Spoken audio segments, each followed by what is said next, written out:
What's going on, YouTube? Legend here once again, and it's time to talk about Cipher, right? Cipher is right around the corner. She's coming, guys. She's coming for us, and man, I'm ready. All right, I'm ready for her. But are you? Because the thing is, I don't really recommend everybody pull for this character, right? Now, keep in mind that I am talking about the meta here. So, for those of you guys who have favoritism, for those of you guys who like to pull who you want, this doesn't really apply to you, right? If you like the character, go get her. Have fun, it's a game, right? But in terms of the meta is supposed to, of course, help guide you, help give you an idea, give you a suggestion of who to get, right? Not completely dictate your every move. And when it comes to guiding you, I must say that for a lot of us, Cipher is a skip. But at the same time, I am saying that she is underestimated. I actually remember saying the same thing when Zhao Shou was coming out. I said that he was underestimated, but he was a skip in that situation back then. But I'm saying the same thing now. And that is because, well, one, because, I mean, Hyacine has some high value. I don't think I've ever made any videos on Hyacine, but I was actually, I think that's because I was in Japan. But Hyacine is a very valuable character, and I say she has more value than Cipher. And then next we have the Fate collab and Finon and all kinds of stuff coming. So she definitely falls lower on the priority list, right? But I do say she's underestimated because she does do a good amount of things. So let's talk about the things why I call her underestimated for a little bit before we get into why she's a skip. So the reason why I say she's underestimated is because she's a damn good debuffer, right? She's a damn good debuffer and she does a lot of damage, right? So she's somebody who's going to help your team do more damage while doing damage herself. And you don't even have to worry about buffing her too much, because a lot of the damage that she does is recorded damage that your team is doing that she just spits back up to add the enemy, which is fantastic, which is what I love. And that's going to work for a lot of different units, one of which being Acheron. Acheron is going to love the debuff that she plants.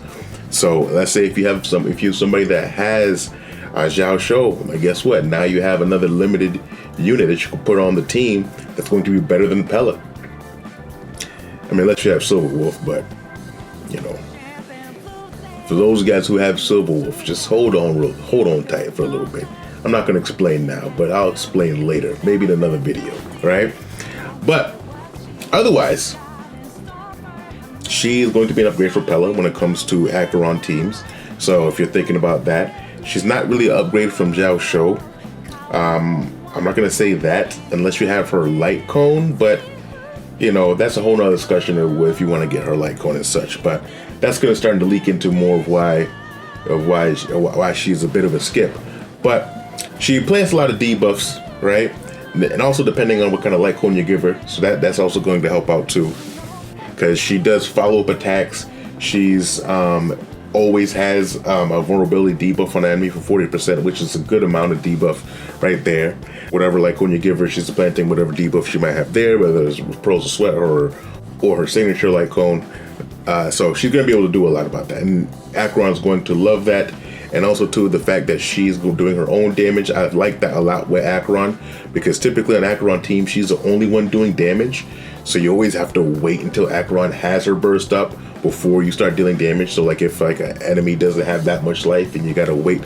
Like her being able to deal damage too alongside Acheron is a really beautiful thing, because now you don't always have to wait for Acheron to get her ult up to be able to knock some enemies out.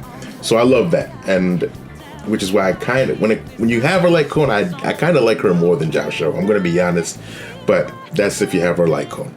But then you have Fei Xiao, who's another best in slot teammate, because now Fei Xiao, the thing with Fei Xiao is that Fei Xiao does a lot of damage, and she does a lot of damage to a single enemy, right? So Fei Xiao almost utilizes her patron ability better than Acheron does. So for those of you who don't know what the patron ability is, it's this right here, right? So while patron state is active, a tally of the damage dealt by allied targets will be kept by Cipher.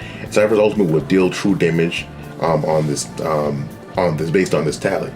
So basically, the more damage you do to an enemy, not counting overflow damage, meaning that damage you do after the enemy is already dead, but damage that you do to a specific enemy, it's going to record that damage, and then when she does her ult, she's going to be able to spit that back out in true damage, right? Which is magnifique, fantastic, right? But the thing is, why it's so great with Fei Xiao is that with Fei Xiao, she's constantly attacking one enemy, meaning that all her damage is going to Cipher's tally as long as the enemy's still alive, right? And that helps her do a lot more damage herself, which is great, you know? Because she's so fast, she ends up doing more follow-up attacks than Topaz most of the time, right? So she's constantly going follow-up attack.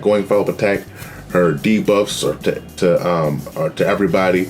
She ends up outclassing Topaz in a Fei Xiao team.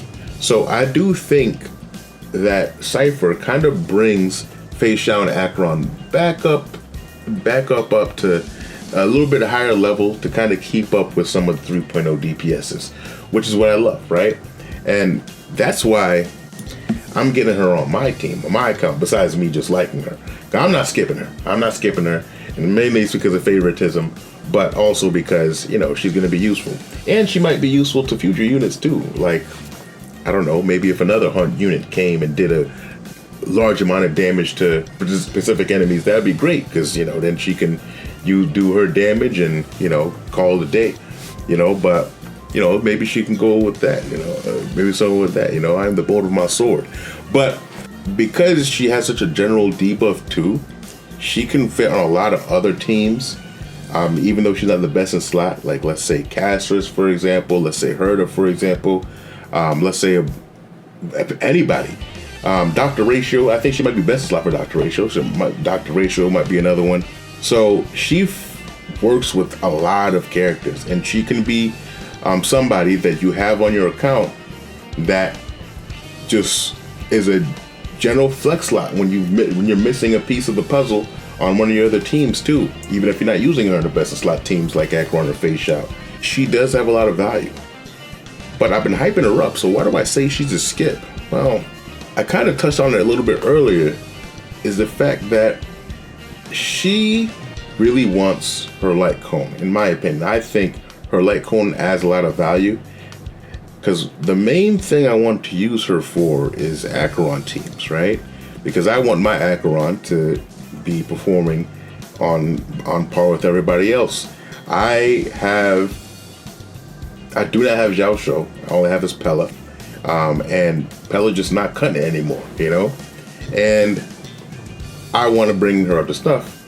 But in order for me to really get that value, I'm going to have to get her light cone, right? Not have to, but I really want to get her light cone because she just doesn't debuff that much unless she has her light cone, unfortunately, right?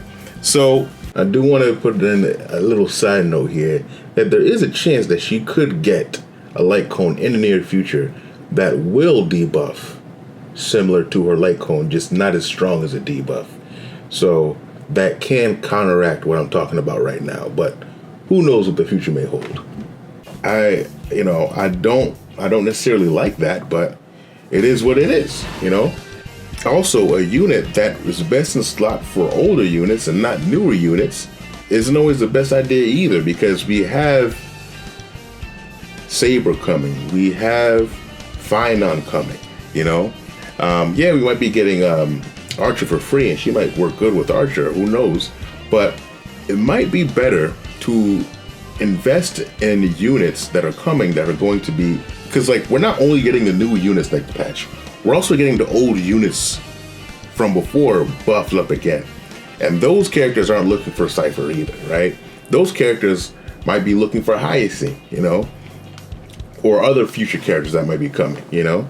So the reason why Cipher is a skip is not because she's a bad unit, not because she's even mid. I think she's good, right?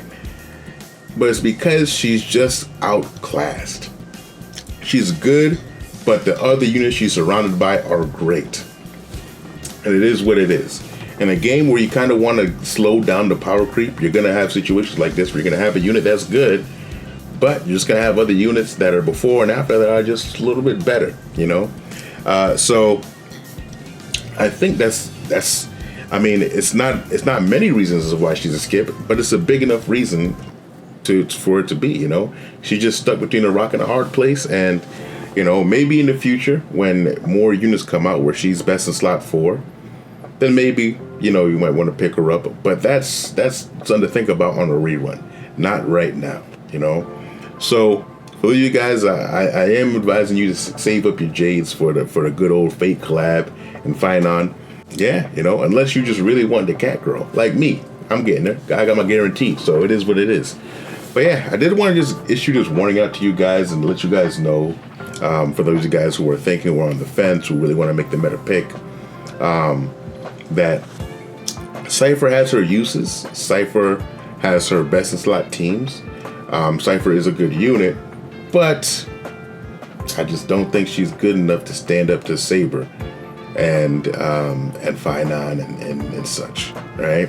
So let me know what you guys are doing. You know, are you still getting her anyway, like me, or are you holding on to the Jades for your dear life for future units? Definitely let me know what you plan on doing in the comments down below. Like the video, like the content I'm giving, of course, subscribe to the channel so you get more content like this. Find it here. Let you know.